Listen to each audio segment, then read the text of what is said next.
Today we have Dr. Alexandra Moussa-Tooks, who is an assistant professor of psychological and brain sciences at Indiana University Bloomington, formerly psychiatry and behavioral sciences at Vanderbilt University Medical Center. Her research program is focused on developing a mechanistic model of aberrant sensory motor processes in psychotic disorders, including dysfunction of the cerebellum that underlie gross symptomatology and can be leveraged for translational research and psychotherapeutic intervention. We also have Dr. Heather Ward, who is also an assistant professor of psychiatry and behavioral sciences at Vanderbilt University Medical Center, and she is also the director of the research track in the Vanderbilt Psychiatry Residency Program. Her research uses neuromodulation, repetitive transcranial magnetic stimulation, and neuroimaging to understand and treat the brain circuit basis of substance use and psychotic disorders. Today, we are chatting with Doctors Moussa-Tooks and Ward about their efforts to promote the retention of underrepresented minorities in science and medicine. Their paper came out this past September and is entitled Practical Recommendations to Improve the Retention of Underrepresented Minorities in Science and Medicine, an Early Career Perspective. This article is part of the Early Career Commentary Collection at NPP, which invites trainees and early stage investigators to share their scientific ideas and perspectives. So just to get started, I'd like to ask Dr. Moussa-Tooks, what prompted you to write this commentary? Yeah, so thank you so much for having us. I would say Dr. Ward and I had this really critical, pivotal discussion at a conference that really sparked this commentary. And I think Dr. Ward did an amazing job modeling a lot of the things that we recommend in the article. So I'd love for her to actually take this question. Very sweet of you. Thank you again for having us. So as Dr. Moussa-Tooks was saying, she and I were at a conference and we just attended this diversity seminar. We walked out just feeling like the seminar had really missed the mark.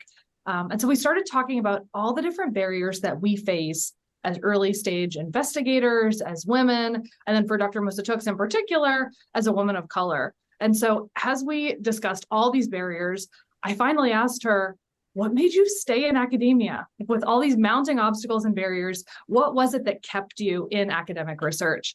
And so she described this immensely supportive relationship with her graduate school advisors.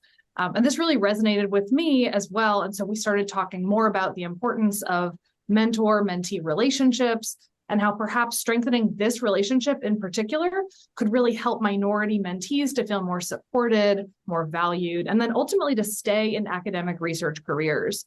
To feel like during those times when it seems like the entire system is actively working against you, that there's at least one person who you trust and who you respect, who's telling you and reinforcing the fact that your voice matters. And so while systems level trainings on diversity, equity, and inclusion are certainly important, they really miss those individual level interactions. And so as a psychiatrist myself and Dr. Moussa-Tooks as a clinical psychologist, we see the impact that individual level interactions can have on a daily basis and how they can be tremendously impactful in someone's research career. Speaking of those individual level interactions, how did your own experiences in science and medicine inform your understanding as you two wrote this article? Yeah, so for me, I would say a lot of it started in graduate school and during my graduate experience. I think it was a time where we all kind of are finding our voice in a lot of ways and figuring out kind of where we are and how we can occupy the space. And so my direct mentors, Dr. Bill Hedrick and Dr. Brian O'Donnell, were especially helpful in getting me to kind of think about how to use my voice in these spaces. So just a couple things I noticed just as a graduate student, there was one example where we had just heard a talk from a speaker, and I saw two faculty in the hallway kind of having a conversation. And one was mentioning how they noticed that in this speaker's talk, all the women that were kind of shown as collaborators were dressed in really casual clothing, and all the male collaborators were dressed more formally in kind of professional attire. And I remember seeing this female faculty expressing this to a male faculty, and the male faculty really just humbly kind of listening, hearing what she was saying, and not being afraid to kind of express that they really missed that, they didn't notice it, and feeling that they really should have seen that. And so that was just one experience that kind of got me starting to think about, it's okay to voice these concerns, and you can have colleagues that are willing to listen and willing to do better. On a more personal note, I would say the most salient experience for myself was actually my first author paper that I submitted got a rejection.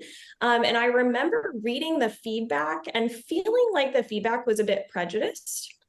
But I really, it was my first paper. I felt like I kind of started dismissing my reactions to that feedback, thinking about how maybe I'm being unprofessional, maybe I'm being overly sensitive. I think those are all common experiences that we have when we get our first rejection. But when I met with my mentors to talk about the edits we would make for a new submission, they started that meeting by discussing how they felt the reviews were actually discriminatory, and to check in on how I felt about the experience, because they had plans to report the concerns to the editor of the journal. And that was such an important experience for me, because it showed that, one, we can have these types of discussions. People want to talk about it. They want to check in with others. And that my concerns about the reviews were important enough to be the very first thing on the agenda. It wasn't kind of a last second thought. It wasn't something that came after the fact. It was the top. And I think a couple other important features were that, this is something that happens in science. Sometimes we can feel like science is free of bias and prejudice because we're objective. And that's just not true. And finally, that the burden to rectify the situation didn't have to be on me. It didn't have to be on me as kind of the victim of the experience. It didn't have to be on me as, an early career scientist or a woman or a person of color. There were others in position of power that were willing to take that on. So yeah, I would say I've had a lot of experiences during those formative years that really built my confidence, left me really empowered to speak out against different injustices that I see, even if I'm in a space that's not willing to hear about it. Yeah, and like Dr. Moussa-Tooks, I also had this incredibly supportive relationship with my mentor, Dr. Roscoe Brady at Harvard, with whom I continue to work and collaborate to this day. And so Dr. Brady has always made me feel like my perspective is not only valuable, but that it's critical for the field, that I matter, that I belong, and that the field needs me. And so I'm a physician scientist, I'm also a mother, and there are so many challenges associated with both of these roles. And in research, there are so many obstacles and setbacks and downright negative things that we have to endure. And so having someone who supports your ideas and also your identity can really buffer against many of these negative experiences that we encounter in research careers. Thank you both for sharing those stories. I think that it's so important to hear about and acknowledge the life experiences that have really shaped your perspective. And it's great to hear about those individuals who have supported you in your professional journeys. So that being said, Dr. Ward, what are some ways that mentors can begin to start some of the practices that you detail in the commentary? There's a number of first steps. Perhaps the easiest really is just to ask your mentees how they're doing. Have they experienced any discrimination in the department? Or, ask them if you as a mentor have made a mistake. I've done this in my own lab. It's hard to do. It's challenging. And we acknowledge this requires a tremendous amount of vulnerability. But it's critical to actually promoting psychological safety and this open dialogue so that you know what your mentees are experiencing and that you can respond to it. And so if your mentee does voice a concern or identify a mistake that you made, it is critical that you apologize and that you acknowledge that you made the mistake and that you'll do better next time, and see whatever you can do to really rectify that situation. And I'll just add, we cannot more strongly emphasize that first step of acknowledging a misstep or an injustice. Sometimes it's the most critical thing that a trainee needs, and oftentimes it's what they're really wanting from their mentors is just acknowledgement that their experience is valuable. That's so interesting to hear, and it's such a simple and yet hard to do, hard practice to implement. So thinking about it from more the mentee's point of view, how can early career researchers find mentors who are supportive of them in these ways? Yeah. So I often give a lot of advice to people applying to grad school, people applying to training programs post-grad school. And I do think there are a couple strategies that trainees can use. On one hand, I do think it starts with understanding kind of where the program's at itself. So how is a program addressing or maybe not addressing different shortcomings related to issues of diversity, equity, justice, inclusion? I think programs that kind of care about these issues also recognize that we're all striving to do better and be better. And striving to do better comes from, similarly to what we were talking about, acknowledging that there are areas of growth and that there are weaknesses. So if a program is not acknowledging those, I think that's something that a trainee should kind of take to heart and notice. It may show up in kind of a willingness to address these areas of growth in a conversation. So during the actual interview or when you're talking with a mentor, you might start to notice that. Or the transparency of program materials. So a lot of programs will post their materials on websites or, put out ads on listservs, and noticing where people are willing to be transparent or not.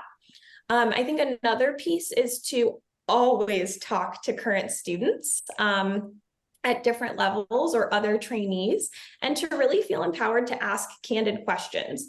So how does the lab or how is the PI addressing issues when they arise? Is there a space to have meetings about these types of issues or discussions if it's brought up in a lab meeting? Do people engage, or are issues around diversity and inclusion kind of shut down? Other things you could ask is whether a department has a climate survey or cares about departmental climate, and what's been the outcome, and what are some kind of action steps that you've seen the department taking. And then lastly, ask the PI directly. I think trainees often forget that when they are interviewing their programs and their mentors just as much as the programs and mentors are interviewing them. So asking how issues are handled and seeing what the response is like. If when you ask how a DEI issue is handled and it seems like the PI is kind of thinking about it for the first time, or is unwilling to kind of hear your perspective or entertain the question, that's something that should be taken seriously and maybe provides you with some good evidence. Yeah, and I absolutely agree with Dr. Moussa-Tooks on this point. But I also want to flip this question on its head a little bit.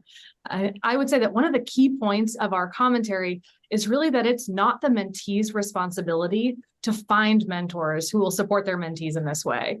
Rather, it's incumbent upon all mentors to develop their own mentorship skills to support individuals from minority or underrepresented backgrounds. And so this is something really that's critical for the sake of our entire field. We are losing intelligent, motivated, really gifted young investigators from biomedical research. And we need diverse groups of researchers to solve these important problems in psychiatry and psychology. And so we really can't afford to be losing these valuable contributors. So we really would put the burden on the mentors to really develop these skills. It's uncomfortable, it's challenging, but it's critical. Do you see this work or these strategies extending to other levels of retention? We absolutely do. When we were coming up with the idea for this commentary, as many papers, it started as a very lofty idea. And we actually talked extensively about the importance of these exact same strategies that we discuss in the current commentary, beyond just trainees, and thinking about faculty and staff levels. So thinking about recruiting faculty and staff, using these strategies to make sure that faculty and staff are retained and also promoted in a way that is equitable. So I think all of those levels are important, and many of the same principles can apply. Yeah, I just echo that same point that really this is highly applicable for people in clinical and research leadership positions, and really reiterating not the responsibility of the mentee, but instead the responsibility of the mentor or an individual really in the majority group, or someone with seniority or in a leadership position who can change their own behavior, and they can model these changes for others, and they can really voice how important these values are and this behavior is. Thank you both so much for your time, Dr. Moussa-Tooks and Dr. Ward. It was a pleasure to read your article and to speak with you today. If you haven't already, please check out the early career commentary collection, as well as the article featured in this interview in the video description below, and reach out on Twitter if you have any questions.